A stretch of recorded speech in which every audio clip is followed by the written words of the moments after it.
안녕하십니까. 공병호TV의 공병호입니다. 여러분의 후원과 구독이 힘을 더할 것입니다. 방송 시작하겠습니다. 6월 18일 날 공병호TV는 지방선거 의심된다에 이어서 파트너 HS님의 분석 결과를 바탕으로 해서 추가적인 그런 지방선거의 의혹 문제를 다루도록 하겠습니다. 이 지방선거 의혹 문제는 단순히 지방선거에 그치지 않고 2018년 6월 13일 날 실시됐던 지방선거는 2020년도 4.15 총선의 일종의 전초전에 해당한다고 볼 수 있겠습니다.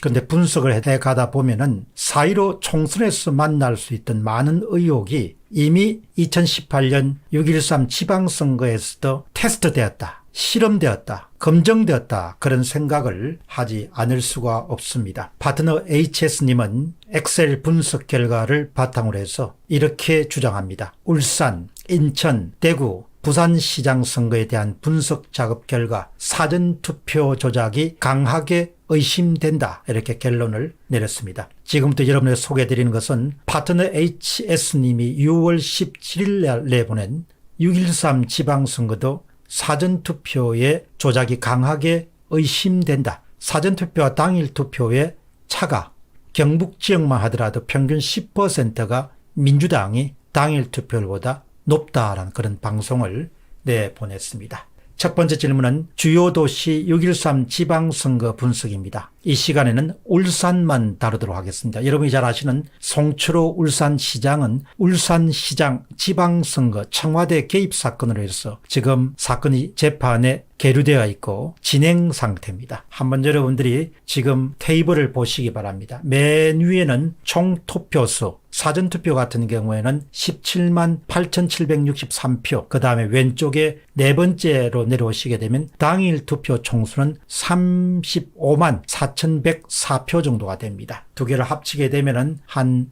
40만 표가 넘는 곳이 바로 울산입니다. 그 다음에 이제 송철호 후보가 첫 번째 칸입니다. 송철호 후보가 획득한 11만 표, 김기현 획득한 6만 6천 표, 이렇게 따지게 되면은 퍼센테이지는 사전투표에서는 송철호 후보가 62.86%, 김기현 후보가 37.14%입니다. 또 사전투표는 관내와 관외로 나누어지기 때문에 보시고, 그 다음에 중간에 있는 것이 당일 투표입니다. 당일 투표에서는 송철호 후보가 53.74%를, 김기현 후보가 46.25%를 차지했습니다. 그 바로 밑에는 추가적인 설명을 위해서 거소투표가 총 투표자 수가 1,137명의 퍼센테이지가 표시가 되어 있습니다. 사전과 당일은 민주당 대통령은 플러스 9.11%, 사전투표가 당일 투표보다 더 높았다는 이야기입니다. 김기현 자유한국당 후보 같은 경우는 차이가 마이너스 9.11%포인트,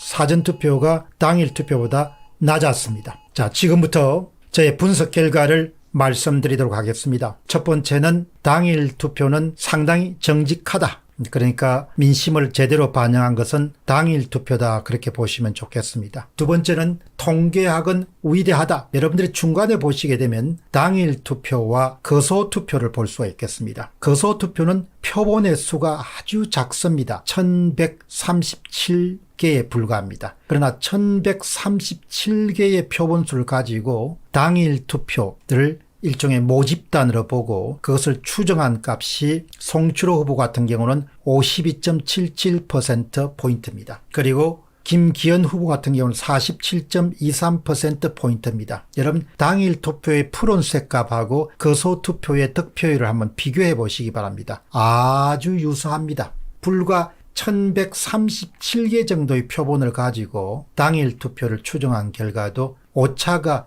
0.93 정도밖에 되지 않습니다. 그러니까 1000개 정도라도 통계학에서는 아주 큰 표본에 해당하는 겁니다. 그렇기 때문에 정말 여기서 아주 중요한 것은 현대 통계학이 주장하는 대수의 법칙, 표본의 수가 커지면 커질수록 정확하게 모집단의 최종값을 예측할 수 있다, 전망할 수 있다. 그런데 여기서 보시다시피 거소 투표에 불과 1000몇 개 정도의 투표 표본수를 가지고도 최종값에 해당하는 당일 득표율을 정확하게 예측할 수가 있습니다. 송철호 후보의 최종값 당일 득표율은 53.7%에 반해서 거소 투표는 52.77%입니다. 오차는 0.93밖에 되지 않습니다. 세 번째입니다. 그런데 통계학의 법칙을 법칙을 여지없이 깨버리는, 크게 위반하는 사례를 발견할 수가 있습니다. 그것이 바로 사전투표입니다. 맨 위에 있는 사전투표를 보시기 바랍니다. 사전투표의 표본수는 엄청나게 큽니다. 17만 8,763명이 됩니다. 엄청나게 큰 표준수입니다. 그러나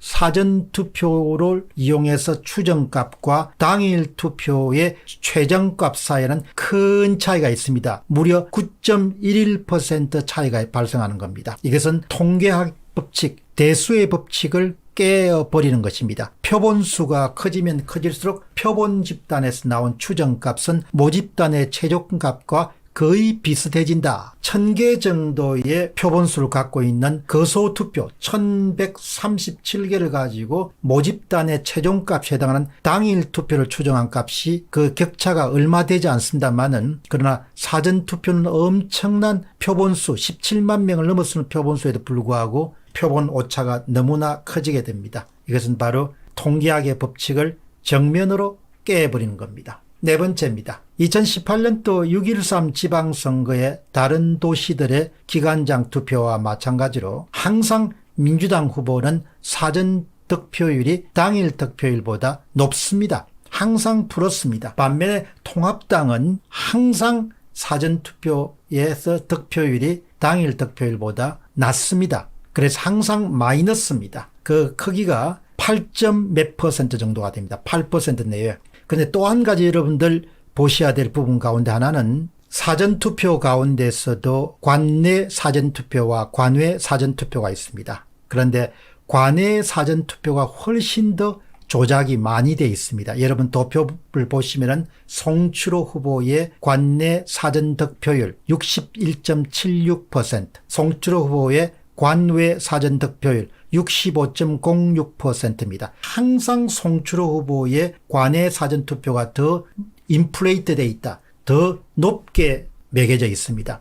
여러분 반면에 김기현 후보 측을 보시기 바랍니다. 김기현 후보의 관내 사전 득표율은 38.24%, 관외 사전 득표율은 34.94%입니다. 그런데 야당 김기현 후보 같은 경우는 훨씬 더 관내 사전 투표가 더 낮습니다. 그러니까 송추로 후보는 관내 사전 투표를 더 높여주고, 그 다음에 김기현 후보는 관외 사전투표를 더 낮춰줍니다. 그러니까 사전투표 가운데서도 특히 조작 가능성이 높은, 개입 가능성이 높은 분야가 바로 관외 사전투표임을 우리가 알 수가 있습니다. 여기서 모든 것을 이제 다 종합해서 말씀드리게 되면 울산시장 지방선거의 통계적 분석 결과 사전투표 조작 가능성이 매우 크고, 사전투표에서도 강도를 따지게 되면은 관외 사전투표의 조작 가능성이 높다. 그것이 하나고, 또 다른 하나는 사전투표의 표본수가 17만 8,763개나 되는데도 불구하고 당일 투표와 사전투표 사이에 오차가 9.11%포인트만큼 나오는 것은 통계적으로 받아들이기 힘들다. 통계적으로 용인되기 힘들다. 반면에 거소투표는 표본수가 불과 1137개인데도 불구하고 그 표본수를 가지고 정확하게 당일 투표의 득표율을 예측할 수 있다. 오차 범위는 1%보다 더 낮은 수준을 유지하더라. 이런 모든 정황을 비교해 보면